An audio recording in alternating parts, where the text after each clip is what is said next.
ஓம் தத் சத். ஹரே கிருஷ்ணா. ஹரே கிருஷ்ணா. ஒரு மகிழ்ச்சிகரமான சுவாரஸ்யமான அறிவு. மகாராஜ் அவர்களது வகுப்பை கேட்க வந்த அனைவருக்கும் நிச்சயமாக முதலில் இருந்தபடி ஒரு மிகப்பெரிய செல்வந்தர் ஒருவர் நம் அனைவருக்கும் ஒவ்வொருத்தருக்கும் மிகப்பெரிய ஒரு பரிசினை அளிக்க உள்ளார்கள்.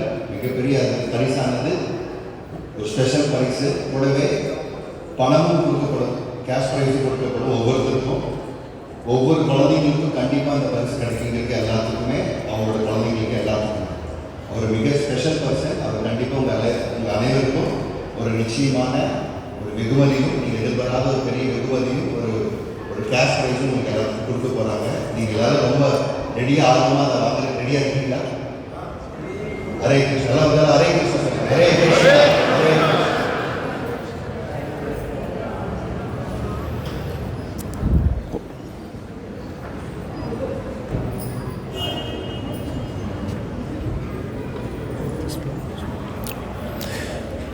எவ்வளவு பேருக்கு இந்த இடத்துல மனசு உடைய ப்ராப்ளம் இருக்கு? மனது, ஆலோசனைகள், சிந்தைகள், உங்களுக்கு யாருக்காவது அதில் ஏதாவது ப்ராப்ளம் இருக்கா? அதில் ஏதாவது ப்ராப்ளம் இருந்தால் உங்கள் கையை தூக்குங்க. ப்ராப்ளம் இல்லைன்னா நீங்கள் போகலாம். ஏன்னா இந்த செஷன் உங்களுக்காக இல்லை, நீங்கள் ஆல்ரெடி முக்தி அடைஞ்சிட்டிங்க. நீங்கள் இந்த செஷன்லேயே இருக்கக்கூடாது.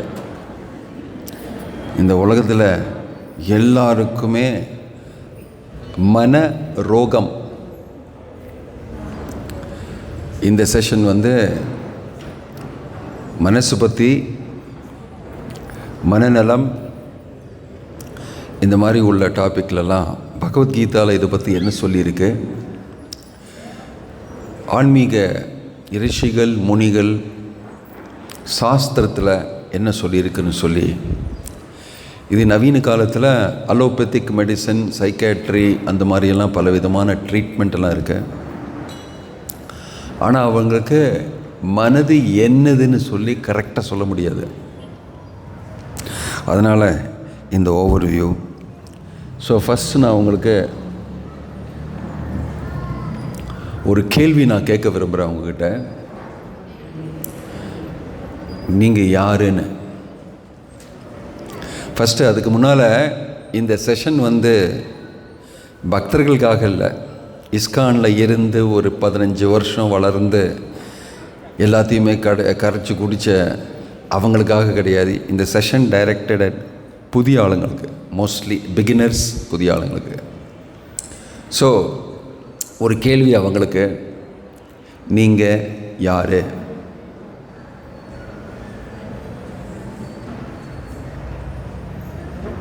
கேள்வி நான் உங்ககிட்ட கேட்குறேன். ஏதாவது டவுட் இருந்தால் இந்த கேள்வி நான் உங்ககிட்ட கேட்குறேன். நீங்கள் யார்? தெரியுன்னா கையை தூக்குங்க, கேட்டுங்க. ஒரு மைக்கு கொடுங்க. அங்கே யாரோ ஒருத்தர் நில்லுங்க மைக்கோட. நாம் மீண்டும் பிறவாமல் இருப்பதற்காக பிறவி எடுத்திருக்கிறோம் என்று நம்புகிறேன். தேங்க்யூ, நன்றி. வேறு யாருங்க? நீங்கள் யார்? தெரிஞ்சிருக்கிறவங்க சொல்லுங்கள்.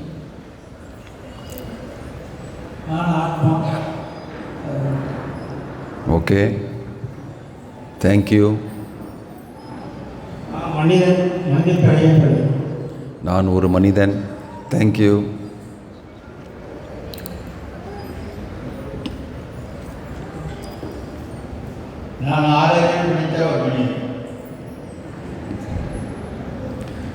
வேறு ஏதாவது வெரைட்டி இருக்குங்களா?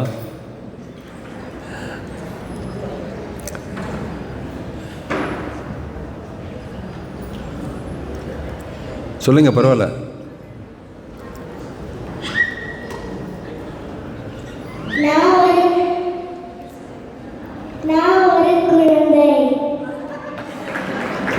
உங்களுக்கு தெரியவே இல்லை இது உங்களை பார்த்து.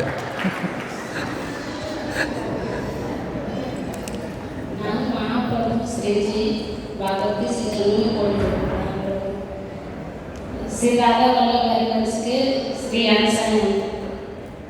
எனக்கு புரியல. श्री राधा वल्लभ हरिवंश के अंश प्रभु महाभागवत। தமிழில் பேசல போல் இருக்கு நீங்கள். श्री कृष्ण के अंश है प्रभु। अच्छा, आप हिंदी में बोलते हैं, अभी हम समझा. ठीक है, ஸ்ரீ கிருஷ்ணக்க அம்ச, நான் ஸ்ரீ கிருஷ்ணருடைய அம்சம்னு சொல்கிறாரு தமிழில். தேங்க்யூ, தன்யவாத். நானும் ஒரு ஆத்மாவா? நான் ஒரு ஆத்மாவா? Thank you thank you. சரிங்க, போதும். தேங்க்யூ. இன்னும் ஒருத்தர் கொடுத்துருங்க. உங்கள் பின்னால் அவர் கை தூக்கினார் இல்லை? ஓகே.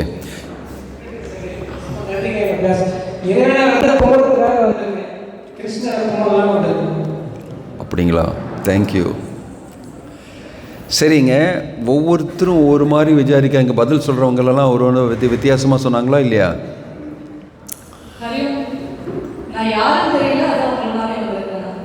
அப்படிங்களா? ஆனால் இந்த செஷன் வந்து நீங்கள் யாருன்னு சொல்கிற செஷனை பற்றி இல்லை, இது உங்கள் மனசை பற்றி. ஆனால் கூட நான் கேட்டுக்கிறேன் உங்களுக்கு, சில பேர் வந்து நான் இந்த மனசுன்னு நினைக்கிறது உண்டு. கரெக்டா? நீங்கள் யாருன்னு உங்களுக்கு ஃபஸ்ட்டு தெரிஞ்சாதான் மனசை பற்றி நீங்கள் புரிஞ்சிக்க முடியும். அடுத்த நெக்ஸ்ட். அதனால் உங்களுக்கு நான் இதை சொல்லிக் கொடுக்குறேன். வைதிக சாஸ்திரத்தில் வந்து நான் யாருன்னு அதை கேட்டால் பல பேர் பலதும் சொல்கிறது உண்டு. இன்னைக்கு நீங்கள் கேட்டது மாதிரி நான் யாருன்னு தெரிஞ்சுக்கணுன்னா இந்த உடல் என்ன, இந்த மனசு,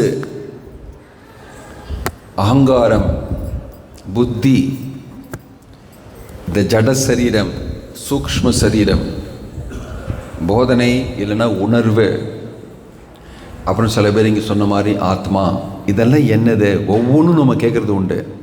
இது எல்லாமே நான் நினச்சக்கூடாது. அதனால் 3 பாகம் உண்டு. ஒன்று வந்து நம்மளுடைய உடல்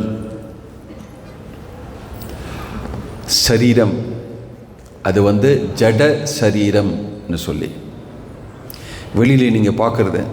நான் உங்களை பார்க்குறேன், நீங்கள் என்ன பார்க்குறீங்க? ஒவ்வொருத்தரும் நீங்கள் பார்க்கும்போது நீங்கள் என்ன பார்க்குறீங்கன்னா அவங்களுடைய ஜட சரீரத்தை பார்க்குறீங்க. அதுக்குள்ள அந்த ஜட சரீரத்துக்குள்ளே நீங்கள் கண்ணாடிக்கு முன்னால் பார்த்தீங்கன்னா உங்கள் ஜட சரீரத்தை தான் நீங்கள் பார்ப்பீங்க. அந்த ஜட சரீரத்தில் எப்போவாது ப்ராப்ளமெல்லாம் வரும். அந்த உடலில் டாக்டர்கிட்ட போவீங்க, ஆக்சிடெண்ட் ஆச்சுங்க, காலு கீழே வலிக்கி விழுந்துட்டேன், இங்கே ஒரு உழுக்கு, இல்லைன்னா வண்டி ஓட்டிகிட்டு இருக்கும்போது இதாச்சு, எனக்கு வந்து கோவிட்டு, எனக்கு வந்து வைரல் ஃபீவர், எனக்கு வந்து இந்த ப்ராப்ளம் அந்த ப்ராப்ளம்னு சொல்லி பல ஆஸ்பத்திரியில் போய் நம்ம ஜட சரீரத்தில் வந்தால் ட்ரீட்மெண்ட் நடக்கிறது. ஆனால் அந்த ஜட சரீரத்தில் ட்ரீட்மெண்ட் நடக்கும்போது நம்ம மனோநலம், நம்மளுடைய மனசும் வந்து கொஞ்சம் அதில் பாதிக்கப்பட்டுருது. எப்படின்னு சொன்னால் ஒரு மாதிரி டிப்ரெஷன் ஆகிடும். ஐயோ இப்படி ஆகிடுதேன்னு சொல்லி. அது வந்து உங்களுடைய சூக்ஷ்ம சரீரத்துடைய பாகம். சூக்ஷ்ம சரீரம்னா சட்டில் பாடின்னு ஆங்கிலத்தில் சொல்கிறது உண்டு. ஒரு ஜட சரீரத்துக்குள்ள இந்த சூக்ஷ்மமான சரீரம், சூக்ஷ்மம்னு சொன்னால் கண்ணால் பார்க்க முடியாது, கையால் தொட முடியாது, மூக்கால் மனத்தை பார்க்க முடியாது, காதால் கேட்க முடியாது அதை. ஆனால் அது இருக்குன்னு உங்களுக்கு தெரியும். எப்படி அனுபவத்தோடு உங்களுக்கு தெரியும் அது இருக்குன்னு சொல்லி. அந்த சூக்ஷ்ம சரீரம் வந்து மனக, புத்தி, அகங்காரம், இது 3 உண்டு. அதில் இதற்கு செய்யப்பட்ட அந்த சூக்ஷ்ம சரீரம். மனசு எப்படி நம்ம புரிஞ்சுக்கிறோன்னா, நம்ம மனசுடைய காரியங்களெல்லாம் நடக்கும்போது அந்த அனுபவத்தில் நமக்கு தெரியுறது மனசு வேலை செய்யுதுன்னு சொல்லி. மனசு வேலை செய்கிறதுன்னு சொல்லி நம்ம அனுபவத்தில் தெரிஞ்சுக்குவோம். அதே மாதிரி என்னுடைய புத்தி வேலை செய்கிறதுன்னு சொல்லி அனுபவத்தில் நம்ம தெரிஞ்சுப்போம். ஆனால் தலையை பிச்சு எடுத்து ஆப்ரேஷன் பண்ணி உள்ளே திறந்து பார்த்தீங்கன்னா மனசோ புத்தியோ பார்க்க முடியாது உங்களால். கரெக்டா? பார்த்துருக்கீங்களா? ஏதாவது ஆப்ரேஷன் பண்ணி அவர் மனசு சரி பண்ணலான்னு சொல்லி தலையை எடுத்து ஆப்ரேஷன் பண்ணி உள்ள மனசு சரி பண்ணுறது பார்த்துருக்கீங்களா? ஜட சரீரத்தில் பண்ணுற மாதிரி பார்த்தது கிடையாது நீங்கள். அந்த ரோகமே வேற. கரெக்டா? அதாவது சூக்ஷ்மம்னு சொன்னால் இதுதான். கண்ணாலேயோ நாவாலேயோ காதாலேயோ நீங்கள் அதோடைய உணர்வு தெரிஞ்சுக்க முடியாது உங்களுக்கு. இதுதான் சூக்ஷ்ம சரீரம். மனக புத்தி அகங்காரம் ரொம்ப ஃபைன் ஆகிறது, ரொம்ப சூக்ஷ்மமாகிறது. ஜட சரீரத்தோட இன்னும் ஃபைன், ரொம்ப சட்டில், சூக்ஷ்மம். அதுக்கும் இன்னும் சூக்ஷ்மமாக இருக்கிறது உங்கள் ஆத்மீயமான சரீரம், ஆன்மீகமான சரீரம். அது என்னதுன்னு சொன்னால் அதை தான் சுருக்கி ஆத்மான்னு தெரிஞ்சுக்கலாம். நம்ம அந்த சுருங்கினது ஆத்மா. அந்த ஆத்மாவிலிருந்து தான் உணர்வு, கான்ஷியஸ்னஸ் சொல்கிறது. இது ரொம்ப பெரிய டாபிக்கு. வைத்தியானத்தில் அவங்க இதை பற்றி பல பேர் பலதும் நினச்சிட்ருக்காங்க. ஆனால் ஆத்மாவுக்கும் அந்த உணர்வுக்கும் இந்த சூக்ஷ்ம சரீரமும் ஜட சரீரத்துக்கும் ரொம்ப பெரிய வித்தியாசம் உண்டு. என்னென்னா ஆத்மா ஆன்மீகமான ஆத்மா. இந்த சூக்ஷ்ம சரீரமும் ஜட சரீரமும் பௌதீகமான ஜடத்தெடுத்து உண்டாக்கிய சரீரம். அந்த வஸ்து, அந்த சரீரத்தை பண்ணுறது இந்த ஜடம், ஜடத்தெடுத்து பண்ண சரீரம். சூக்ஷ்ம சரீரமும் ரொம்ப ஃபைனான ஜடம். ஆனால் ஆத்மா இதுக்கு நேர விபரீதமாக ஆப்போசிட். ஆன்மீக ஆத்மா. பௌதிகமான ஆத்மா கிடையாது, ஆன்மீகமான ஆத்மா. ஸ்பிரிட், மேட்டர் அப்படின்னு ரெண்டு நல்ல புரிஞ்சுக்கலாம் நம்ம. ஆத்மா ஆன்மீகம், ஆத்மா நிரந்தரம். இதெல்லாம் பகவத்கீதாவில் சொல்லியிருக்கு. இதம் ஷரீரம் கௌந்தேய அவிநாஷி து தத்வித்தி ஏன சர்வம் இதம் ததம். உணர்வு, கான்ஷியஸ்னஸ் அதுக்கு விநாசமே கிடையாது. இந்த ஆத்மாவிலிருந்து வர உணர்வு, இந்த சரீரம், இந்த பௌதிக சரீரமும் இந்த சூக்ஷ்ம சரீரத்திலும் இருக்கிற அந்த உணர்வு ஃபாரெவர், நிரந்தரம் அப்படின்னு சொல்லியிருக்கு. ஆனால் இந்த சரீரத்துக்கு விநாசம் உண்டு. இந்த சூக்ஷ்ம சரீரமும் இந்த சரீரத்தோடு தான் ஃபங்க்ஷன் ஆகும். இந்த சரீரத்துக்கு விநாசம் உண்டு. இந்த சரீரத்துக்குள்ள இந்த சூக்ஷ்ம சரீரம், இந்த சூக்ஷ்ம சரீரத்துக்குள்ளே இருக்கிற ஆத்மா. நீங்கள் யாருன்னு உங்ககிட்ட கேட்டிங்கன்னா நான் ஆத்மா. அதனால் ஆத்மா என்னுடைய மனசு, என்னுடைய புத்தி, என்னுடைய இந்த சரீரம், என்னுடைய கால், என்னுடைய மூக்கு, என்னுடைய காது, என்னுடைய தலை, இப்படி தான் நம்ம பேசுவோம். அதாவது நீங்கள் யாருன்னு கேட்டிங்கன்னா நான் மனசுன்னு சொல்ல மாட்டீங்க. என்ன சொல்லுவீங்க? நான் ஆத்மா, எனக்கு ஒரு மனசு இருக்குது, என்னுடைய மனது அப்படின்னு சொல்லி தான் பேசுவீங்க. கரெக்டா? உங்களுக்கும் மனசுக்கும் வித்தியாசம் உண்டு. ரைட்? புரிஞ்சுங்களா? இதை நம்ம ஃபஸ்ட்டு புரிஞ்சுக்கணும். அதாவது என்னுடைய மனசு என்னால் கண்ட்ரோல் பண்ண முடியல, அதுதான் இப்போ நிலைமை. என்னுடைய மனசுடைய நடத்தம், என்னுடைய மனசு நடக்கும்போது, ஆலோசனை செய்யும்போது, சிந்தைகள் வரும்போது என்னால் அதை கண்ட்ரோல் பண்ண முடியல. ஏன்? அதுதான் அடுத்த கொஸ்டின். இதை அர்ஜுனர் சொல்லிட்டாரு. கிருஷ்ணர் அஷ்டாங்க யோகம் நீ செய்யின்னு சொல்லி 6வது அத்தியாயத்தில் பகவத்கீதாவில் சொல்கிறாரு. சுச்சோ தேசே பிரதிஷ்டாப்பிய, ஒரு நல்ல இடத்தை பார்த்து அந்த இடத்துல பத்மாசனத்தில் உட்காந்துக்கோ. அதுக்கப்புறம் உன்னுடைய மூக்கோடைய டிப்பில் நீ தியானம் செய்.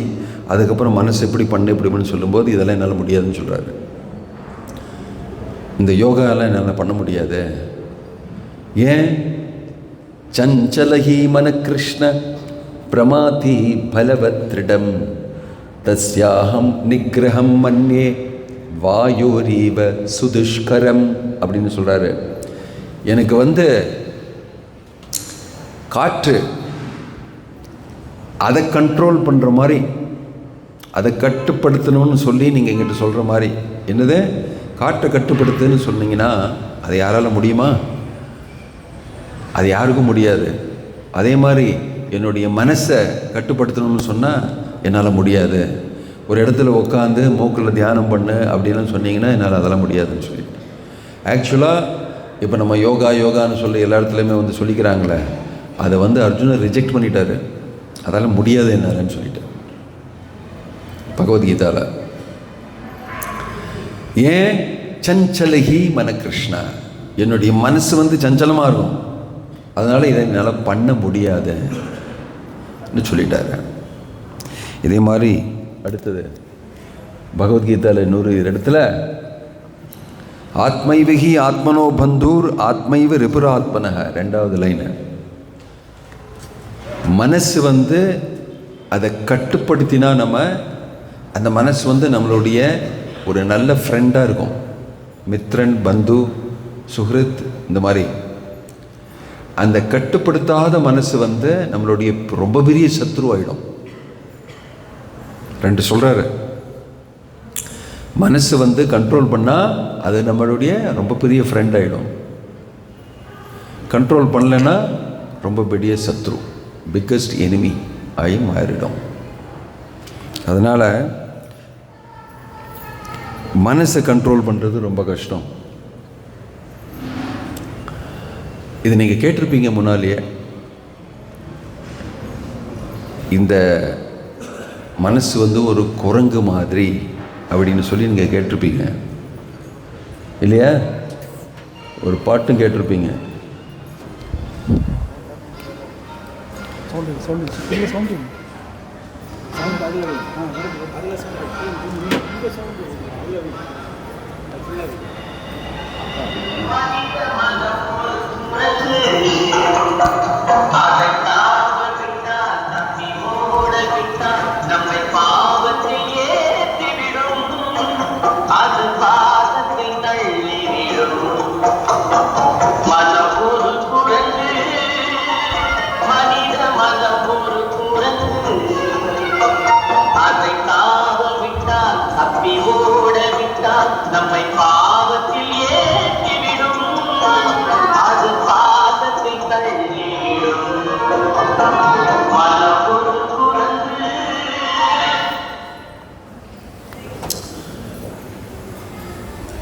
இதனால ஆலோசனைகள்,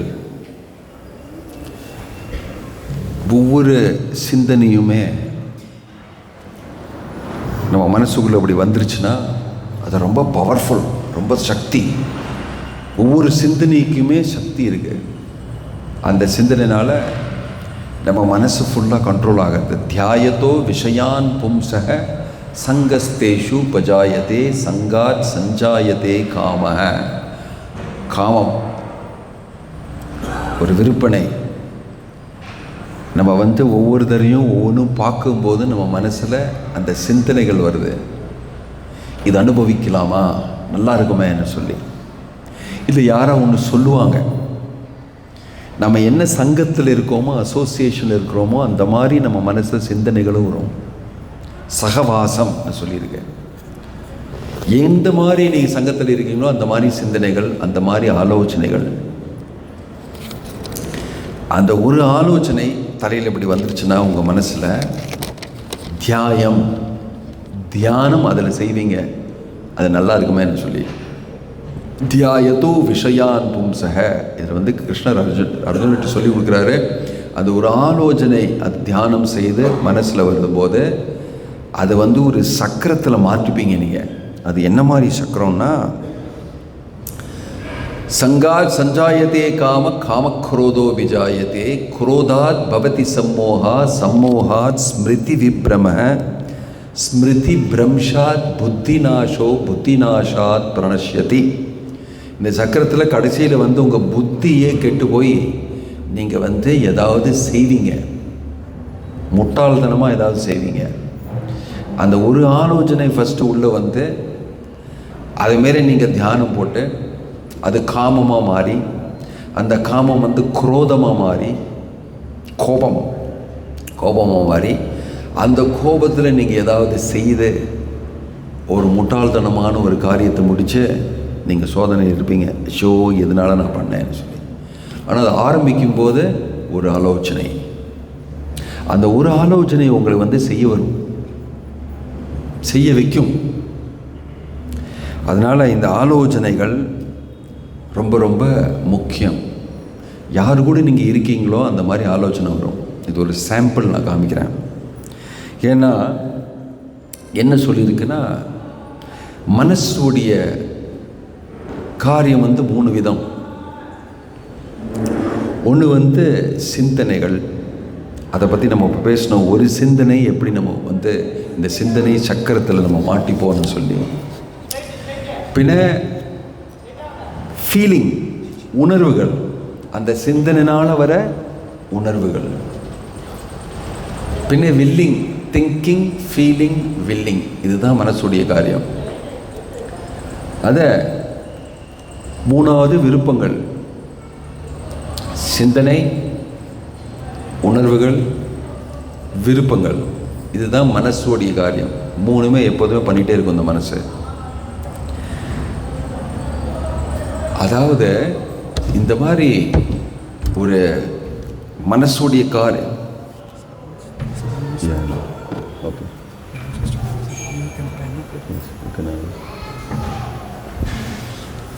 Some announcement you want to make? எல்லாத்துக்கும் ஒரு எமர்ஜென்சியான அனௌன்ஸ்மெண்ட். யாரும் எங்கிருந்து எந்திரிக்க வேணாம்.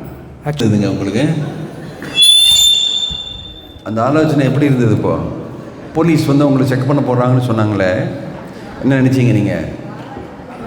பயந்தீங்களா இல்லையா?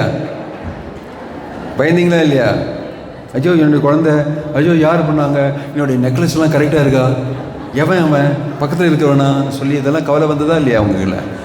உங்களுடைய மனசில் நான் ஒரு ஆலோசனையை போட்டேன். இப்போ எப்படி இருந்தது?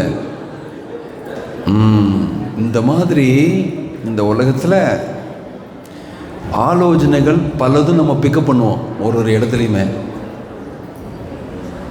அது வந்து உடனே நம்மளை வந்து பலதும் செய்யும். அதான் சொல்கிறேன், ஆலோசனைகளுக்கு பயங்கர பவர் உண்டு. பொலிட்டிஷியன்ஸ் எல்லாம் உங்கள் தலையில் ஏதாவது ஒன்று போடுவாங்க. அப்படியே இவனுக்கு ஓட்டு போடுங்க, ஏன்னா இவன் இப்படி பண்ணான், இவன் அப்படி பண்ணான் தலைக்குள்ளே போடுவாங்க. உங்கள் புத்தி இருந்தால் தான் அதெல்லாம் நீங்கள் வந்து தெரிஞ்சுக்கலாம். அதெல்லாம் சும்மா சொல்கிறான், எனக்கு தெரியும், இது நான் படிச்சிருக்கேன், அதை பற்றி. என்னுடைய ஆலோசனைகள் ஒவ்வொன்றையும் நீங்கள் வந்து கண்ட்ரோல் பண்ணுறது வந்து உங்களுடைய புத்தி இல்லாமல் நீங்கள் வந்து அதை கண்ட்ரோல் பண்ண முடியாது. ஆனால் இதில் என்ன ப்ராப்ளம்னு சொன்னால், உங்கள் மனசு எடுத்து தான் இதெல்லாம் நீங்கள் ஆலோசனை பண்ணுறீங்க. உங்கள் மனசு வைத்து தான் என்னோடய மனசை கண்ட்ரோல் பண்ணணும் ஆலோசனை பண்ணுறீங்க. அதான் சொன்னேன், மனசு ரொம்ப பயங்கரமான ஒரு விஷயம். எல்லாருமே உங்களுடைய வலது கையை தூக்குங்க. நல்லா உயர்ந்து தூக்கணும், நல்லா ஸ்ட்ரைட்டாக. ஓகே, இடது கையும் தூக்குங்க. வலது கையை வச்சு இடது கையை பிடிங்க. Very good. அதே மாதிரி மற்ற கை வச்சு இன்னொரு கையை பிடிக்க முடியுறது உங்களால். அப்புறம் வலது கையை கீழே போடுங்க.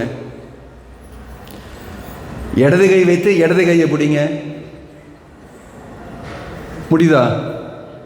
வலது கை வைத்து இடது கையை பிடிக்கிற மாதிரி உங்களுக்கு வலது கையை வச்சு வலது கையை பிடிக்க முடிகிறதா, இடது கையை வச்சு இடது கையை பிடிக்க முடிகிறதா?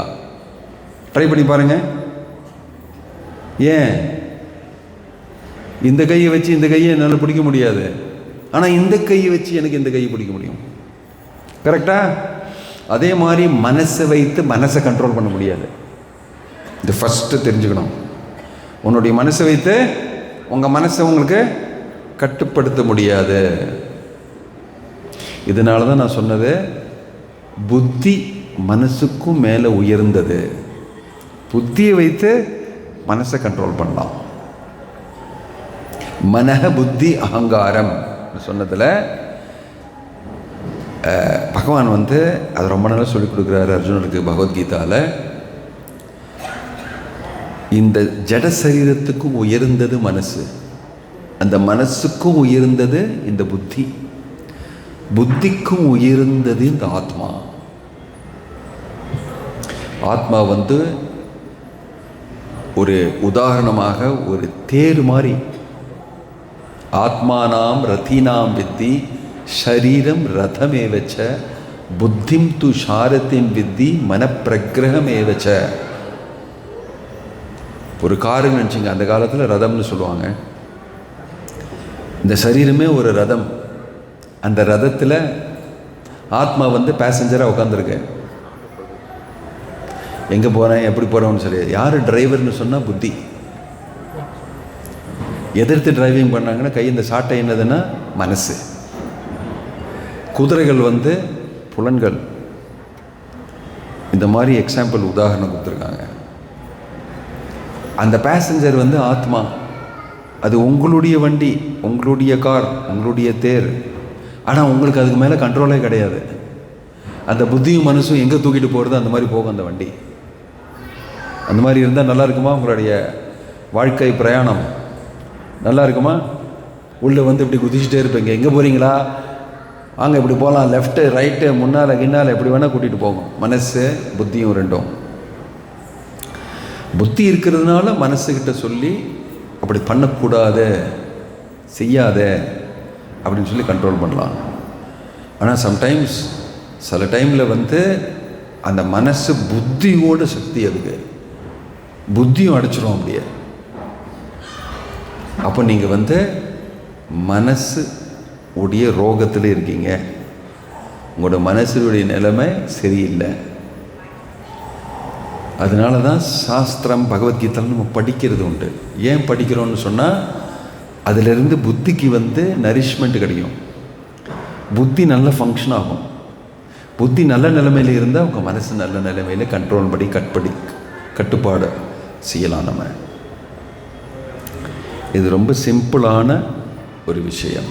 இந்த கட்டுப்பாடு எங்கே செய்யணும், எப்படி செய்யணும்னு சொல்லி இதான் இந்த சக்கரம். நான் சொன்னேன்னு ஆலோசனைகளுடைய சிந்தனைகளுடைய ஒரு சக்கரம். ஃபஸ்ட்டு வந்து தியாயத்தோ விஷயான் பும்சக, பின்ன வந்து காமம்,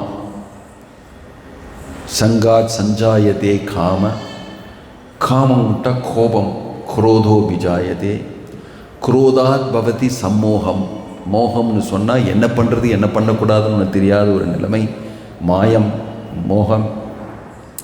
சம்மோகாத் ஸ்மிருதி விப்ரமக, நம்மளுடைய ஓர்மை, நம்மளுடைய ஓர்ம சக்தி, அதாவது ஞாபக சக்தி, அதெல்லாம் போயிடும். நான் யார், எங்கே இருக்கேன், என்ன எந்த இடத்துல இருக்கேன், என்ன செய்யணும் என்ன செய்யக்கூடாது எல்லாம் வந்து மறந்துடுவீங்க நீங்கள். பின்ன அதுக்கப்புறம் புத்திநாசோ புத்திநாசாத் பிரணஷ்யதி. இந்த மாதிரி ஞாபகம் இல்லாமல் போயிட்டீங்கன்னா உங்கள் புத்தியும் வந்து வேலை செய்யாது. அந்த சமயத்தில் நீங்கள் வந்து ஏதாவது கெடுதலான ஒரு காரியத்தை செய்துடுவீங்க. கோபத்தில் வந்து எவனையாவது கொன்னுடுவீங்க. கோபத்தில் வந்து வாயை திறந்து ஏதாவது சொல்லிடுவீங்க. அது வந்து ரொம்ப கெடுதலாக இருக்கும் அவங்களுக்கு, கேட்குறவங்களுக்கு. இந்த மாதிரி ஏதாவது செய்துடுவீங்க. அப்புறமா நீங்கள் வந்து அச்சோ நான் எதனால் செய்தேன், எப்படி செய்தேன் அப்படின்னு சொல்லி நீங்கள் கொஞ்சம் சாந்தமாக இருக்கும்போது எப்படி நான் அப்படி செய்தேன்னு சொல்லி, நான் செய்திருக்கக்கூடாதுன்னு சொல்லி நீங்கள் ஃபீலிங் உங்களுக்கு இருக்கும். இந்த சக்கரம் ஆலோசனையுடைய சக்கரம். அந்த ஒரு ஆலோசனைனாலும் உங்கள் மனசில் அப்படியே வந்து, நான் ஒரு ஆலோசனை இப்போ நாங்கள் போட்டால் உங்களுக்கு வந்து திருட இங்கே இருக்கான், 50 பவுன் திருடிருக்கான்னு சொன்னால் நீங்கள் மனசில் என்னெல்லாம் ஓடிச்சேன். இங்கேருந்து போயிடலாம், நம்ம வெளியில் ஓடி போயிடலாம், போலீஸ் வராங்க, போலீஸ் என்னெல்லாமா வருது இல்லையா. அதை ஏதாவது பண்ணியிருந்தீங்கன்னா இந்த சக்கரத்தில் மாட்டியிருப்பீங்க. கரெக்டா? ஒரு ஆலோசனைனால பலதும் நம்ம மனசில் ஓடலாம் அப்படின்னு. ஸோ இதே மாதிரி தான் பகவான் வந்து பகவத்கீதாவில் அதை சொல்கிறாரு. என்ன சொல்லி கொடுக்குறாருன்னா, மனசை கண்ட்ரோல் பண்ணுறது சம்டைம்ஸ் புத்தி வழியாக கூட ரொம்ப கன்ஸ்ட் ஆகிடும். ஆனால் ஆன்மீக வாழ்வு, ஆன்மீகமான ஒரு இன்புட் ஆத்மா வழியாக, ஆத்மா தான் மேலே நான் சொன்னேன். அதுக்கு கீழே வந்து இந்த புத்திக்கு கீழே வந்து இந்த புலன்களும் சரீரமும். அதனால் மனசை கண்ட்ரோல் பண்ணணுன்னா புத்தி தேவை, நல்ல அசோசியேஷன் தேவை, யாரு கூட நீங்கள் வந்து ரெகுலராக ஃப்ரெண்ட்ஷிப் வச்சுக்கிறீங்க, அந்த மாதிரி ஆலோசனைகள் வரும். அதே மாதிரி பகவத்கீதாவை வாசிக்கிறது, புத்திக்கு நல்ல மெட்டீரியல் கிடைக்கும். அதில் புரிஞ்சுப்பீங்க இந்த சரீரம் எப்படி ஃபங்க்ஷன் ஆகிறது, எப்படி வேலை செய்யுது, இதோடைய மெக்கானிக்ஸ் என்ன, மனசு என்ன, புத்தி என்ன, இந்த சரீரம் என்ன, இந்த மெஷின், இந்த யந்திரம் எப்படி ஓடுது. யந்திரா ரூடானி மாயைய, மாயா சக்தியிலிருந்து செய்யப்பட்ட இந்த சரீரம் இது எப்படி வேலை செய்யுதுன்னு நல்லா தெரிஞ்சுப்பீங்க புத்தியோட. அந்த ஞானமை வைத்து மனசை நமக்கு கண்ட்ரோல் பண்ண முடியும். அதே மாதிரி நான் ஆன்மீக ஆத்மான்னு தெரிஞ்சுக்கிட்டிங்கன்னா இந்த ஆலோசனைகள்லாம் நான் பண்ணலை, அந்த ஆலோசனை அப்படி வருது, இது என்னுடைய ஆலோசனை கிடையாது, இது மனசு எங்கிட்ட அப்படி சொல்கிறதுனால அதை நான் கேட்க மாட்டேன். என்னுடைய புத்தி வழியாக இது பார்த்தா இது வந்து கெடுதலான ஒரு ஆலோசனை, இது எனக்கு நல்லது செய்யாதுன்னு சொல்லி எனக்கு அதை வெளியில் எடுத்துடலாம். அது சொல்கிற மாதிரி நான் கேட்க மாட்டேன்னு சொல்லி புத்தி வழியாக நீங்கள் வந்து ஒரு தீர்மானம் பண்ணலாம். யாரே ஏன்னா நீங்கள் ஆத்மா, நீங்கள் அந்த புத்தியும் கிடையாது, இந்த மனசும் கிடையாது, இது ரெண்டும் உங்களுடையது, என்னுடையது. என்னுடைய ஃபோன், என்னுடைய கார், என்னுடைய வீடு, என்னுடைய கண்ணாடி, என்னுடைய ஷர்ட்டு, அதே மாதிரி என்னுடைய மனசு. ஆனால் நீங்கள் இதிலிருந்து வேற நீங்கள் வந்து ஆத்மா, அதனால நீங்கள் அந்த மனசை கண்ட்ரோல் பண்ண முடியும். இந்த ஞானம் நம்ம தெரிஞ்சுக்கிட்டோம்னா நான் மனசு கிடையாது, என்னுடைய மனசு இந்த மாதிரி ஆலோசனை எனக்கு சொல்கிறது, அதனால் அது இல்லாமல் கண்ட்ரோல் கட்படி செய்கிறது என்னால் முடியும் சொல்லி ஆன்மீக பிளாட்ஃபார்மில் நம்ம இருந்தோம்னா இன்னும் ஈஸியாகிடும். புத்தியோடைய நிலைமையில் இருந்தோம்னா இன்னும் கொஞ்சம் அவ்வளோ ஈஸியாக இருக்காது, ஆனால் கொஞ்சம் ஈஸியாக இருக்கும். ஆனால் மனோநிலத்துடைய இதில் இருந்தீங்கன்னா ரொம்ப கஷ்டமாக இருக்கும். யாரா நமக்கு தேவை, அப்போ மனசுடைய ரோகின்னு சொல்லிடுவாங்க. உனக்கு மன ஆரோக்கியம் சரியில்லை. ரோகம்னு சொன்னால் டிசீஸ், வியாதி. ஆரோக்கியம்னு சொன்னால் ரோகன்னு சொன்னால் அந்த வியாதி இல்லாத நிலைமை. நல்லா இருக்கு. ரோகம்னு சொன்னால் வியாதி, ஆரோக்கியம்னு சொன்னால் வியாதி இல்லாத நிலைமை, ஆரோக்கியம் நல்லா இருக்கு. அதனால் மன ஆரோக்கியம்னு சொன்னால் அந்த மென்டல் பிளாட்ஃபார்மில் இருந்தீங்கன்னா ரொம்ப கஷ்டமாக இருக்கும். ஆனால் புத்தி ஆத்மா எல்லாம் கரெக்டாக ஃபங்க்ஷன் ஆகுது, அதனால் என்னுடைய மனசு கண்ட்ரோலில் இருக்குது, மன ஆரோக்கியம் நல்லா இருக்கு. இதுதான் ஒரு ஹெல்த்தியான ஒரு இண்டிவிஜுவல்னு சொன்னால் அவனுக்கு வந்து ஆன்மீக வாழ்வில் அந்த ஆன்மீகமான இது வந்துருச்சுன்னா எல்லாமே நல்லா கண்ட்ரோல் பண்ணலாம். அதுக்காக இந்த கலியுகத்தில் ரொம்ப சுலபமான ஒரு மார்க்கம் வந்து ஆன்மீக அந்த உணர்வை வெளியில் எழுப்புறதுக்காக பகவானுடைய நாமங்கள், திவ்ய நாமங்கள், ஹரே கிருஷ்ண கிருஷ்ண கிருஷ்ண ஹரே ஹரே, ஹரே ராம ராம ராம ஹரே ஹரேன்னு சொல்லிட்டு இந்த திவ்யமான சவுண்ட், இந்த திவ்யமான சப்தம் அதை நம்ம கேட்டோம்னா ஹரே ராம கிருஷ்ணா, ஹரே கிருஷ்ண கிருஷ்ண கிருஷ்ண ஹரே ஹரே, ஹரே ராம ராம ராம ஹரே ஹரே. இது பகவானுடைய திவ்ய நாமங்கள். இந்த பகவானுடைய திவ்ய நாமங்கள் கேட்டிங்கன்னா இந்த ஆத்மா வந்து எழுந்துரும், மேலே வரும். இவ்வளோ நாள் தூங்கிட்டு இருந்தேன், எழுந்திருக்கும். எழுந்திருந்தா இப்போ வந்து நான் இந்த ரதம்னு சொன்னேன் நான் உங்ககிட்ட. ஆத்மாவுக்கு வந்து எங்கே போகிறது எப்படி போகிறது ஒன்றுமே தெரியல, பகவத்கீதா வாசிக்கலை, புத்தி வழியாக ஞானம் கிடையாது, சுற்றி இருக்கிறவங்கெல்லாம் வேறு மாதிரி என்னெல்லாமோ சொல்லி கொடுக்குறாங்கன்னு சொல்லி அந்த ஆத்மா வந்து பலவிதமான சித்திரவதை அனுபவித்து துடிச்சிட்ருக்கோம். ஏன்னா மனசு சொல்கிற மாதிரி நடக்கிறது, நம்ம புத்தியும் நம்ம கண்ட்ரோலில் கிடையாது. அந்த ரதத்துடைய உதாரணம் நான் கொடுத்தேனே, அதில் பேசஞ்சர் மாதிரி அவரே, நீங்கள் வந்து ஏர்போர்ட்டில் இறங்குறீங்க, இறங்கினாலும் உங்கள் கார் வருது, டாக்ஸி வருது, டாக்ஸிக்காரன் கேட்பான் எங்கே போகணுங்கன்னு கேட்பான். எங்கேயோ போடான்னு சொன்னால் ரொம்ப நல்லதுங்க, உன்ன மாதிரி பேசஞ்சர் தான் நான் வெயிட் பண்ணிகிட்ருக்கேன். மீட்டர் ஆன் பண்ணி உங்களை வீடு சுற்றி சுற்றி சுற்றி சுற்றி கூட்டிகிட்டு போவாங்க. அவங்களுக்கு என்ன, மீட்டர் ஓடினா போகிறோம், காசு கிடச்சிரும். அதனால் உங்களை எல்லா இடத்தையும் கூட்டிகிட்டு போவாங்க. அரை மணி நேரம் 1 மணி நேரம் கழிஞ்சு இங்கே இறங்கிக்கிறீங்களா, இல்லை இன்னும் கொஞ்சம் ஓட்டு, ஏன்னா உனக்கு எங்கே போகணும்னு தெரியல. அந்த மாதிரி ஒரு பேசஞ்சர். இந்த சரீரம் ஒரு ரதம்னு சொன்னால், இந்த சரீரத்துக்குள்ளே ஆத்மா நீங்கள் இந்த மாதிரி தான் பேசஞ்சர்.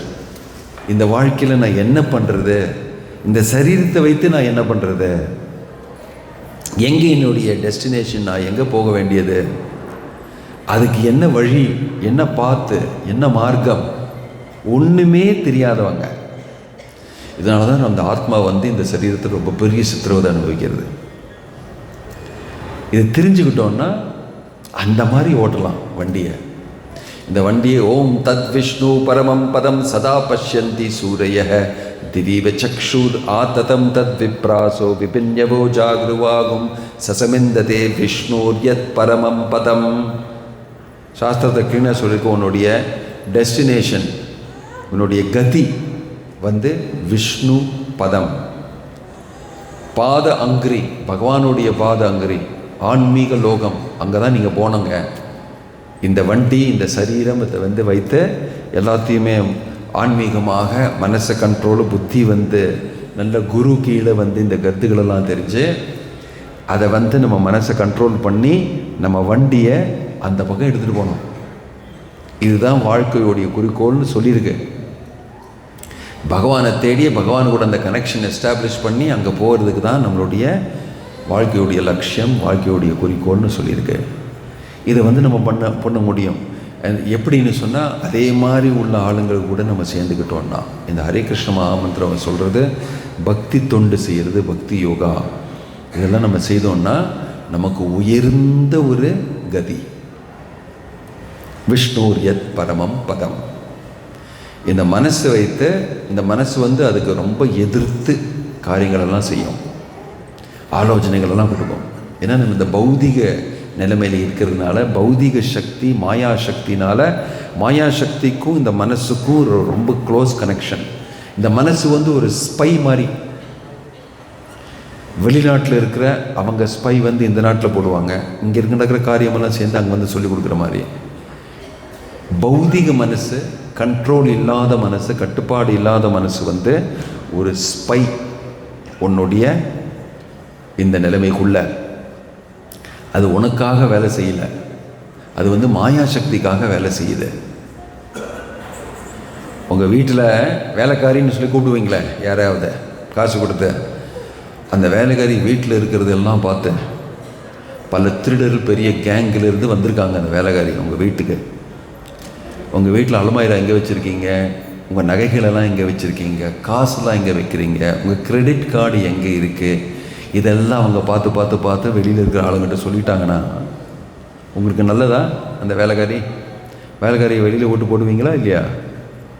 அந்த மாதிரி இந்த மனசு இருக்க உங்களுடைய ஃப்ரெண்டே கிடையாது, அது ஒரு ஸ்பை, மாயாசக்தியோடைய ஸ்பை. ஆன்மீக வாழ்வில் உயர்ந்தவங்க மனசை நம்பவே மாட்டாங்க, மனசை நம்ப மாட்டாங்க. கட்டுப்பாடு இருக்கிற மனசையும் நம்ப மாட்டாங்க, ரொம்ப கேர்ஃபுல்லாக இருப்பாங்க. ஏன்னா அந்த மனசு அந்த மாதிரி. நான் சொன்னேன்னே, மனசே உங்கள்கிட்ட சொல்லுது நீ மனசை கண்ட்ரோல் பண்ணோன்னு. பயந்துப்பீங்களா இல்லையா? வேலைக்காரியை சொல்லுவாங்க, அம்மா நீங்கள் காட்ரேஜை நல்லா லாக் பண்ணி வைங்க, திருடர்கள்லாம் இருக்காங்க நிறையன்னு சொன்னாங்கன்னா எப்படி இருக்கும் உங்களுக்கு? நீயே ஒரு திருடி, அவங்களே உங்கள்கிட்ட எல்லாம் நல்லா லாக் பண்ணி வைங்க, நிறைய திருடர்கள் இருக்காங்க, ஏன்னா இன்றைக்கி நைட்டு நான் திருடு போகிறேன், ஆனால் உங்களுக்கு நான் திருட மாட்டேன் அப்படின்னு சொல்லி நீங்கள் பூட்டினா கூட எனக்கு தெரியும் நீங்கள் சாவி எங்கே வச்சுருக்கீங்கன்னு சொல்லி. அதனால் நான் சொல்கிறேன் அவங்ககிட்ட, எல்லாம் பூட்டி வச்சுங்க, நிறைய திருடர்கள் இருக்காங்கன்னு. உங்கள்கிட்ட நான் பேசினேன்னா நீங்கள் உன்னை ரொம்ப பெருசாக நம்புவீங்க. ஆனால் நான் யார்? திருடல் கேங்கிலையும் தான் நான் வந்திருக்கேன். மனசு இந்த மாதிரி தான் பேசும் உங்ககிட்ட. இப்போ மனசை நம்ப முடியுமா? ரொம்ப ஆன்மீகம் கொஞ்சம் அட்வான்ஸ் ஆனவங்க மனசு ஒவ்வொன்றும் சொல்லுதும் போதும் அது டவுட்டாக இருக்கும். மனசே உங்ககிட்ட மனசை கண்ட்ரோல் பண்ணுவாங்க சொல்லுது. மனசை கண்ட்ரோல் பண்ண, அதாவது என்னை கண்ட்ரோல் பண்ணி பாரு எப்படி இருக்குன்னு சொல்லி பண்ணவே முடியாது உன்னால். அதே மனதை தான் வைத்து நீங்கள் வந்து மனதை கண்ட்ரோல் பண்ணணும்னு நினைக்கிறீங்க. அதனால் இந்த சூழ்நிலை ரொம்ப டிஃபிகல்ட்டு. வெளியிலிருந்து யாராக வந்து நமக்கு ஹெல்ப் பண்ணாதான், சகாயம் பண்ணாதான் நமக்கு அதை செய்ய முடியும். அதுதான் குருவை ஏற்றெடுத்துக்கிறோம். நம்ம அவங்க சொன்ன மாதிரி நடந்துக்கிறோம். கிராஜுவலாக நமக்கு கிரமேண அப்படின்னு சொல்லியிருக்கு. மெதுவாக உங்கள் மனசு மேலே கண்ட்ரோல் வந்து ஆன்மீக பிளாட்ஃபார்மில் நீங்கள் சிட்டுவேட் ஆகி அங்கேருந்து மனசை நல்ல கண்ட்ரோலில் வந்துடும். இதுதான் கிருஷ்ணர் வந்து யோகான்னு சொல்லி கொடுக்குறாரு. யோக இந்திரிய சம்யம. யோகான்னு சொன்னால் மனசு என்னுடைய கண்ட்ரோலில் இருக்கணும். என்னதான் நான் யோகி, ரைட்? இந்த ஹரே கிருஷ்ண மகாமந்திரம் சொல்கிறது ரொம்ப பவர்ஃபுல். உங்கள் மனசை உங்களுக்கு கண்ட்ரோல் பண்ணுவீங்க. மந்த்ர, மகா மந்த்ர, திராயத்தே மனஹ இது மந்த்ரா. மந்த்ரான்னு சொன்னால் மனசுக்கு விடுதலை கொடுக்கிற அந்த சப்தம் தான் மந்திரம். திராயத்தேன்னு சொன்னால் விடுதலை கொடுக்குறது. மனசுக்கு விடுதலை கொடுக்குற அந்த சப்தம் தான் மந்திரம். இது வந்து மகா மந்திரம். ஹரே கிருஷ்ண கிருஷ்ண கிருஷ்ண ஹரே ஹரே, ஹரே ராம ராம ராம ஹரே ஹரே. ஓகே, ஹரே கிருஷ்ணா. ஓம் தத் சத்.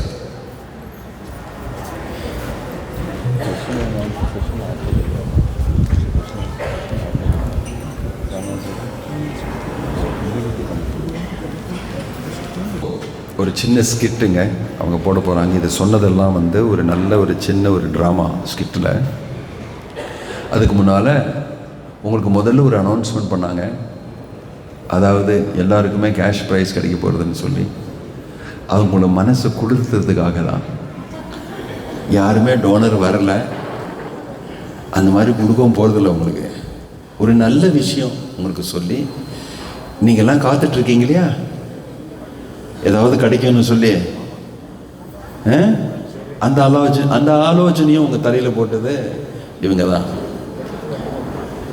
அஃப்கோர்ஸ் உங்களுக்கு எல்லாருக்குமே பிரசாதம் இருக்குங்க, பகவானுடைய திவ்யமான பிரசாதம். அது யாராவது உங்களுக்கு வெளியிலேருந்து வந்து கொடுக்கறதோட ரொம்ப பெரிய வேல்யூ. பக்தி யோகத்தில் பிரசாதம் சாப்பிட்டீங்கன்னா உங்களுக்கு டாப் மோஸ்ட் கிஃப்ட் பரிசு அது டெஃபினட்டாக இருக்குது. ஆனால் உங்களை கொஞ்சம் அந்த ஆலோசனையில் இருக்கிறதுக்காக சொன்னது. உங்களுக்கு ஃப்ரீ கிஃப்ட் கிடைக்க போகிறதுன்னு சொன்னால் நீங்கள் உட்காந்துருவீங்க. இங்கே அப்பா தூக்கம் வந்தால் கூட பரவாயில்லைங்க, மகாராஜா லெக்சர் பண்ணுறாரு, தூக்கம் வருது, கவலைப்படாதீங்க, நான் கடைசியில் எனக்கு வந்து பரிசு கிடைக்க போகிறது. அந்த பரிசு இல்லைங்க, சேட் நியூஸ். பட் பெரிய பரிசு. ஹரே கிருஷ்ண மகாமந்திரம் வந்து ரொம்ப பெரிய பரிசு. மகாபிரசாதம் உங்களுக்கு கிடைக்க போகிறது, அது ரொம்ப பெரிய பரிசு. தேங்க்யூ. ஹரே கிருஷ்ணா. இந்த சின்ன ஸ்கிட்டு முடிஞ்ச அப்புறம் உங்களுக்கு ஏதாவது கொஸ்டின்ஸ் இருக்குன்னா, கேள்விகள் இருக்குன்னா நம்ம வந்து அதை எடுத்துருக்கலாம். ஹரிபோல்.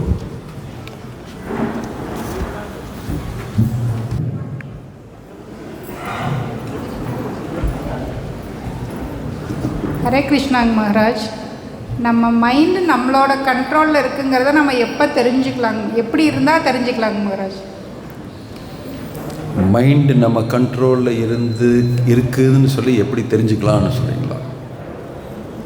அது உங்களுடைய அனுபவத்தில் தெரிஞ்சுக்கலாமே.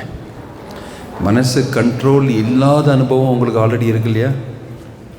அப்போ மனசு கண்ட்ரோலில் வந்ததுன்னா இந்த மாதிரி அனுபவம், அந்த அனுபவத்தில் நம்ம தெரிஞ்சுக்கலாம் என்னுடைய மனசு கண்ட்ரோலில் இருக்குதுன்னு சொல்லி. அந்த துன்பங்களெல்லாம் கண்ட்ரோல் இல்லாத நிலைமையில் இருக்கிற அந்த துன்பங்களெல்லாம் இல்லாமல் ரொம்ப கிளியராக இருந்து, ஏன்னா புத்தி வழியாக நம்ம வந்து கண்ட்ரோல் செய்கிறதுனால அந்த வாழ்க்கை வேறு, மனசு கண்ட்ரோல் இல்லாமல் இருக்கிற நிலைமை வேறு. இந்த ரெண்டுத்துலேயும் வித்தியாசம் இருக்குது அந்த அனுபவத்தில். அதுலேயே நம்ம தெரிஞ்சுக்கலாம். ஆன்மீக வாழ்வில் நம்ம வந்து முன்னேறோம்னு சொன்னால் நார்மலாக நம்ம வந்து சாதாரணமாக மனசு கண்ட்ரோலாக இருக்கும். இந்த ஹரே கிருஷ்ண மகாமந்திரம் நீங்கள் ஜெபம் பண்ணுறீங்கன்னா டெஃபினட்டாக உங்களுக்கு அந்த உணர்வு, அந்த மாதிரி ஒரு ஆலோசனைகள், அந்த மாதிரி ஒரு அனுபவம் உங்களுக்கு உண்டாகும். அதுலேயே நமக்கு தெரியல மனசு கண்ட்ரோலில் இருக்குதுன்னு சொல்லி. 100% கண்ட்ரோல் இல்லைன்னா கூட முன்னால் இருக்கிற 10% கண்ட்ரோல்லேருந்து இப்போ எனக்கு வந்து ஒரு 70% கண்ட்ரோல் இருக்குது அப்படின்னு சொல்லி நீங்கள் அனுபவிக்கலாம். அனுபவத்தில் தெரிஞ்சுக்கலாம். Okay, yes, any other question? சாமி சாமி வணக்கம் சாமி. என் பேர் செந்தில்குமாருங்க. இந்த பீச்சில் வந்து நீங்கள் எல்லாம் பண்ணுறாங்க, சாமிஜி எல்லாமே பேசுகிறாங்க, கரெக்டாக வந்து பதிவாக மாட்டேங்குதுங்க. என்ன பண்ணலாங்க சாமி? கரெக்டாக பதிவாக மாட்டேங்குது. அது கொஞ்சம் அதனால தான் உங்களுக்கு வந்து புத்தகம் இருக்குங்க, கேட்குறது ஒன்று, அப்புறம் நீங்கள் கொஞ்சம் ஆலோசனை செய்கிறது அதை பற்றி. விம்ரிஷ்யம்னு சொல்லியிருக்கு. நாங்கள் சொன்னதை உடனே புரியலன்னா கூட நீங்கள் அந்த பகவத்கீதை புத்தகம் வாங்கிக்கலாம். மற்ற விதமான சின்ன புத்தகங்களாக இருக்குது, அதை கொஞ்சம் வாசிச்சிங்கன்னா அதிலிருந்து இன்னும் கொஞ்சம் புரிஞ்சிடும் உங்களுக்கு. சாமி அன்றைக்கி சொன்னார், இது கரெக்டாக இங்கே எழுதியிருக்கு, இப்போ எனக்கு புரியுறதுன்னு சொல்லி மற்றவங்கக்கிட்ட நீங்கள் பேசிக்கலாம். மற்ற பக்தர்கள்கிட்டலாம் இது நீங்கள் எப்படி புரிஞ்சுக்கிட்டீங்கன்னு சொல்லி. இதுதான் வந்து அசோசியேஷன், மற்றவங்களுடைய சங்கம் நமக்கு தேவை. அந்த மாதிரி உங்களுக்கு மெதுவாக தெரிஞ்சுக்கலாம். உடனே தெரியாது, மேபி மெதுவாக தெரியும். ஓகே, அதுதான் அசோசியேஷன் ரொம்ப இம்பார்ட்டண்ட். நீங்கள் வந்து இந்த பகவத்கீதை வாங்கி நீங்கள் படிக்கணும், அதுவும் ரொம்ப இம்பார்ட்டண்ட். ஹலோ, யா, நமஸ்காரம் குருஜி. பகவான் இந்த சிருஷ்டி வந்து என்ன காரணத்துக்காக பண்ணிட்டு இருக்கார்? நமக்காக நம்மளுடைய இந்த பௌதீக நிலைமை, ஆன்மீக நிலைமையிலிருந்து இந்த பௌதீக நிலைமையை விரும்பி இந்த நிலைமை எனக்கு தேவைன்னு சொல்லி நம்ம ஆசை இருக்கிறதுனால, பல ஆத்மாக்கள் அந்த மாதிரி இருக்கிறதுனால இந்த சிருஷ்டி அதுக்காக. கெடுதல் கரெக்டு கிடையாது, ஆனால் நீங்கள் அது தேவைன்னு சொல்லி நீங்கள் கேட்குறதுனால இந்த மாதிரி ஒரு பௌதிக சிருஷ்டி செய்து அந்த இடத்துல பகவானுடைய மாயா சக்தி கண்ட்ரோல் வைத்து உங்களுக்கு நீங்கள் என்ன சொல்லுவாங்க, what you say for illegal? தமிழில் இல்லீகல்னு என்ன சொல்லுவாங்க? சட்ட விரோதமாக நீங்கள் தேவைப்படுறீங்க இல்லையா? அதாவது உன்னுடைய ஆன்மீக நிலைமையில், ஆன்மீக உலகத்தில், ஆன்மீக வாழ்விலிருந்து, அதிலிருந்து பத்தித்தன் சொல்லி கீழே விழுந்து இந்த மாதிரி ஒரு நிலைமை நீங்கள் விரும்புகிறீங்க இல்லையா? சட்டத்துக்கு விரோதமானு சொன்னால் ஆன்மீக நிலைமைக்கு விரோதமாக. இப்போ அதுக்கு வந்து ஒரு ஆர்டிஃபிஷியலாக ஒன்று கிரியேஷன் சிருஷ்டி செய்து உங்களை அதை அகாமடேட் பண்ணுறாங்க. எப்படி நீங்கள் வந்து உங்களுடைய மகன் வச்சுங்க, எனக்கு இன்றைக்கி நான் வந்து நீங்கள் கொடுக்குற இட்லி சட்னி சாப்பிடல, எனக்கு வந்து பீட்சா தேவை. இல்லை உன் டாக்டர் சொல்லியிருக்காங்க நீ அதெல்லாம் ரொம்ப சாப்பிட்டுட்டே, அதனால் சாப்பிடக்கூடாதுன்னு சொல்லியிருக்காரு, நீ அதை சாப்பிடக்கூடாதுன்னு சொல்லும்போது நான் சாப்பிட மாட்டேன், நீங்கள் கொடுக்குற இட்லி சட்னியெல்லாம் நான் சாப்பிட மாட்டேன், எனக்கு இன்றைக்கி பீட்சா பாஸ்தா எனக்கு அது வேணும் இது வேணும், இதெல்லாம் நீ சாப்பிடக்கூடாது, உனக்கு உடல் சரியில்லை உனக்கு அப்படின்னு சொல்லும்போது அவர் வந்து சாட்டியம் பிடிச்சி உங்களை அதை வாங்க வைத்து அது கொடுப்பார். நீங்கள் கொடுக்கணும் அதை, இல்லைன்னா ஸ்கூலுக்கு கூட போக மாட்டார். கரெக்டாக நீங்கள் கொடுத்துருவீங்க, அவன் சமாதானமாக இருக்கட்டும் சொல்லி. கெடுதல்னு சொன்னால் கூட அவனுக்கு கொஞ்சம் சமாதானமாக இருக்கணும்னு சொல்லி பாஸ்தாவை வாங்கி கொடுத்து, சாக்லேட்டு வாங்கி கொடுத்து, என்னெல்லாம் சாப்பிடக்கூடாதுன்னு வாங்கி கொடுத்துருவீங்களா இல்லையா? ஏன் கெடுதல்னு சொல்லி ஏன் அது கொடுக்குறீங்க? உங்களுடைய பாசம்னால. ஏதாவது போயிட்டு பார்க்கலாம் அப்புறமானு சொல்லி. அதே மாதிரி நீங்கள் அந்த விரும்புகிறீங்க, இந்த மாதிரி ஒரு நிலைமை தேவைன்னு சொல்லி பகவான் கடவுள் அதுக்காக டெம்பரரியாக சிருஷ்டி செய்து இது சரி பண்ணிப்பார், அந்த அனுபவத்தில் உனக்கு தெரியும் இது கரெக்டு கிடையாதுன்னு சொல்லி, இதை அனுபவிக்கிறதுக்காக, இதை அனுபவித்து நமக்கு தெரியறதுக்காக இந்த சிருஷ்டி. ஆனால் இது உண்மையான நிலைமை கிடையாது, நம்ம நிலைமை டெம்பரரி. இதுதான் பகவத்கீதையில் சொல்லியிருக்கேன். புரிஞ்சுங்களா? ஓகே. வணக்கம். வணக்கம் சாமி. சொல்லுங்கள். நீங்கள் மனம், புத்தி, ஆத்மான்னு சொன்னீங்க. இப்போ நமக்கு உடம்புல உறுப்பெல்லாம் வந்து செப்பரேட்டாக பிரெயின், ஹார்ட்டுங்கிறதெல்லாம் தனியாக ஃபிசிக்கலாக தெரியுது. இப்போ மனம், புத்தி ஆத்மா அப்படிங்கிறதுக்கு எப்படி வந்து டிஃப்ரென்ஷியேட் பண்ணுறது? எது எந்தெந்த செயல்பாடுகள்லாம் அதுதான் நான் உங்ககிட்ட சொன்னேன், அனுபவத்தில் தெரிஞ்சிருக்கலாம். எப்போ உங்கள் மனசில் வந்து டிப்ரெஷன், மனசில் ரொம்ப சந்தோஷமாக இருக்கீங்க, இதெல்லாம் உங்களுக்கு நிலைமை இருக்கு இல்லையா, மனசோடைய நிலைமை அந்தந்த லெவலில் அந்தந்த இதில், அப்போ உங்களுக்கு மனது வேலை செய்யுதுன்னு உங்களுக்கு தெரியும். எப்போ நீங்கள் எக்ஸாமில் உட்காந்து நீங்கள் வந்து அது என்னது, அந்த ப்ராப்ளம் எப்படி சால்வ் பண்ணுறதுன்னு சொல்லி நீங்கள் வந்து உங்கள் மெமரி, உங்களுடைய ஞாபக சக்தியை வந்து டெஸ்ட் பண்ணிகிட்ருக்கீங்களோ, அப்போ உங்கள் புத்தி ஓடுதுன்னு தெரியும் உங்களுக்கு. எப்போ நீங்கள் யாரோ வந்து உங்கள்கிட்ட ஏதாவது சொன்னீங்கன்னா அதை வந்து அது என்ன சொன்னீங்க அப்படின்னு சொல்லி இந்த டவுட் இருக்குது, எனக்கு வந்து இது இந்த சம்சயமாக இருக்குது, எனக்கு எதுக்கு சொல்கிறேன்னா உங்கள் புத்தி வேலை செய்யுது. அதனால் புத்திக்கும் வந்து ஃபங்க்ஷன்ஸ் இருக்கும், 6 விதமான ஃபங்க்ஷன். மனசுக்கு நான் சொன்ன மாதிரி ஆலோசனைகள், உணர்வுகள், வேறுபடிகள், இந்த மாதிரியெல்லாம் வந்து நம்ம சொன்னோமே, இதெல்லாம் வந்து அது நடக்கும்போது மனசு வேலை செய்யுதுன்னு தெரியும், அனுபவத்தில் நமக்கு தெரியும். ஆனால் நம்ம வந்து ஃபிசிக்கலாக அதை அங்கே வந்து பார்க்க முடியாது. அது வந்து ரொம்ப சூக்ஷ்மமான ஒரு சக்தி, ஒரு எனர்ஜி. மேக்னெட்டிக் ஃபீல்டுன்னு சொல்லுவாங்க, விஞ்ஞான சயின்ஸில் நீங்கள் படிச்சிருப்பீங்க. மைக்கேல் ஃபாரடே மேக்னெட்டிக் ஃபீல்டு வந்து இது கட் செய்தால் அது எலக்ட்ரிக் கரண்ட் வரும்னு சொல்லி. மேக்னெட்டிக் ஃபீல்டு கண்ணால் பார்க்க முடியாது, அந்த மேக்னெட்டிக் ஃபீல்டை கட் செய்தால் உங்களுக்கு எலக்ட்ரிக் கரண்ட் வரும். கரண்ட்டில் உங்களுக்கு தெரியும் கட்டாக இருக்குதுன்னு சொல்லி ஃபீல்டு, மேக்னெட்டிக் ஃபீல்டு. அது என்ன சயின்ஸில் எப்படி சொல்லுவாங்கன்னு தெரியல தமிழில், அதை நீங்கள் கண்ணால் பார்க்க முடியாது இல்லையா?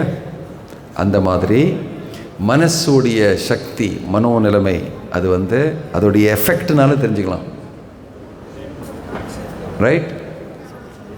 Hello sir. Yes sir. Sir, எனக்கு ஒரு டவுட் இருக்குது. இப்போ வந்து ஸ்லோகங்கிறது 108 டைம் வந்து நம்ம சொல்லணும்னு சொல்கிறாங்கல்ல, எதுக்காக 108 டைம் சொல்லணும்னு சொல்கிறாங்க? ரீசன் இருக்கா 108க்காக? இல்லை, 108க்கு மேலே கூட சொல்லலாம் நீங்கள்.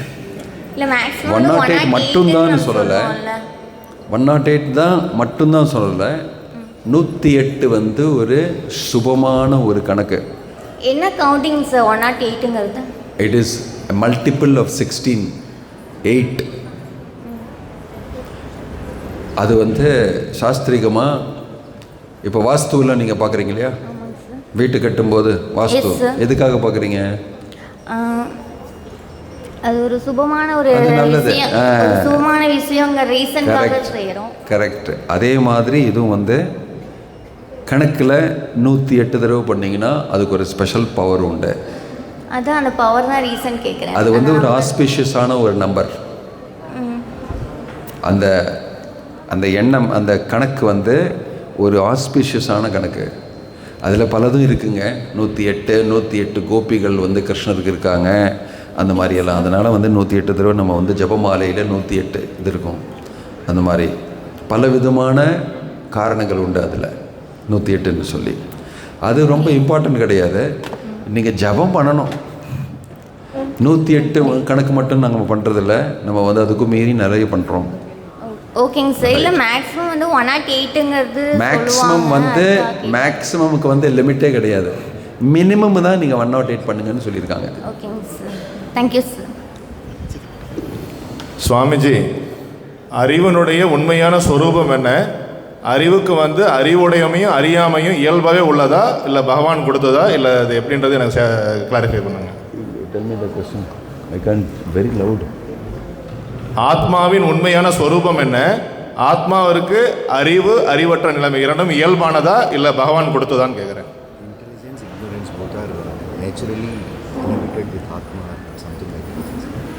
Something like that. பாருங்க, கர்மான்னு ஒன்று இருக்குது, கர்மம்னு ஒன்று இருக்குது. யார் என்ன சொன்னாலுமே அது வேலை செய்யும். நீங்கள் தத்துவம் நீங்கள் புரிஞ்சுக்கலைன்னா கூட, அது ஒத்துக்கலைன்னா கூட அது வேலை செய்யும் சிலதெல்லாம். கர்மனா தெய்வ நேத்திரேன ஜந்துர் தேகோ உபபத்தையே அப்படின்னு சொல்லியிருக்கு பாகவதத்தில்.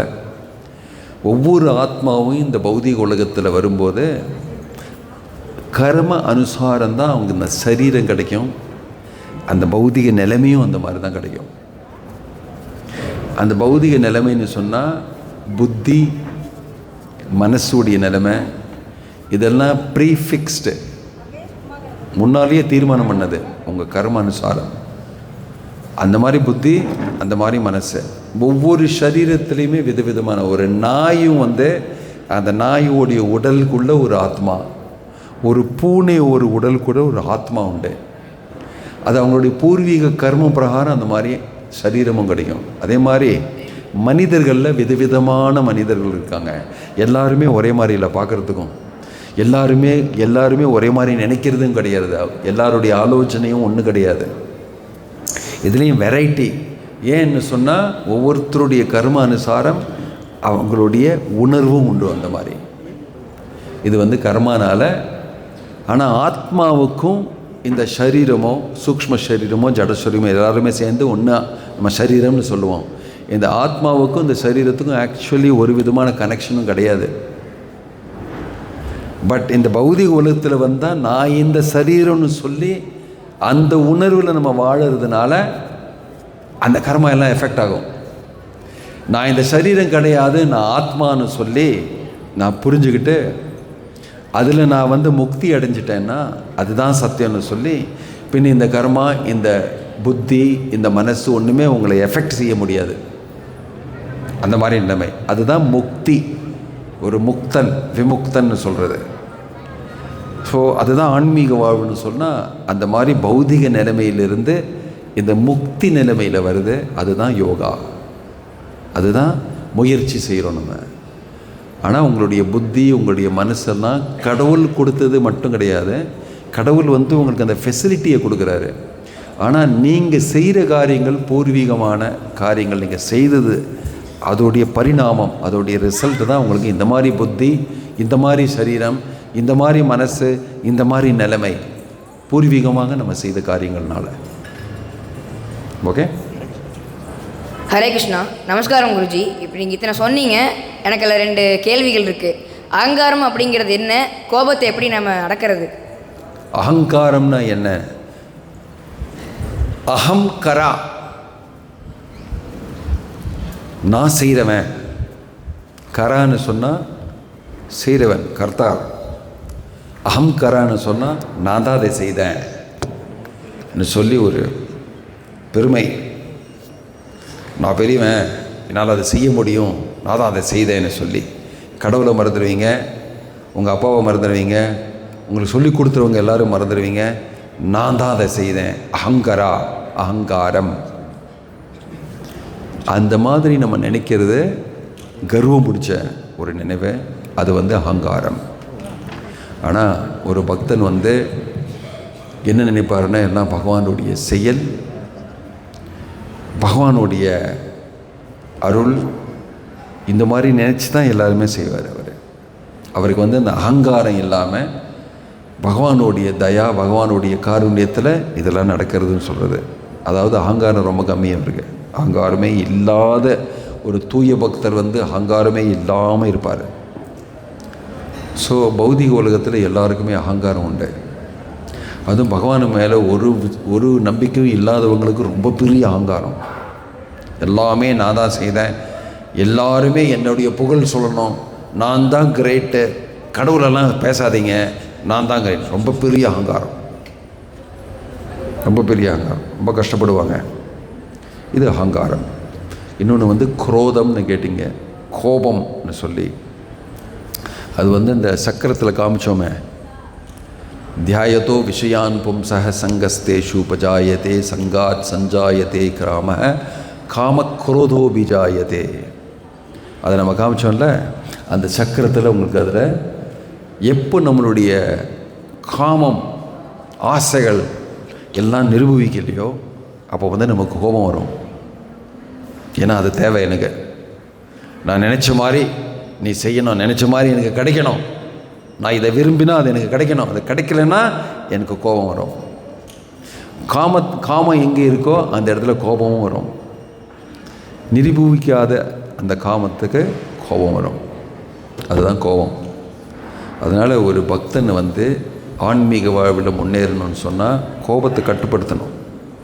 அந்த கோபத்தை எப்படி கட்டுப்படுத்துவாங்கன்னு சொன்னால், நான் இந்த உடல் கிடையாது, நான் இந்த சரீரம் கிடையாது சொல்லி அதை இன்னும் வந்து நம்ம அந்த ஹரே கிருஷ்ண மகாமந்திரம் சொல்லும்போது அது அந்த ஞானத்தில் அந்த ரியலைசேஷனில் நமக்கு வந்து அந்த கோபத்தை அடக்க முடியும். Okay, right. ஓம் தத் சத். ஹரே கிருஷ்ணா. ஸோ இன்னும் யாருக்காவது கொஸ்டின்ஸ் இருந்தால் 2 மணி அப்போ வந்து நமக்கு கேள்வி பதில்கள் நேரமாகவே இருக்குது. அந்த டைமில் உங்களுக்கு இருக்கிற பற்பல கேள்விகளை நம்ம இங்கே கேட்டுக்கலாம். ஸோ இங்கே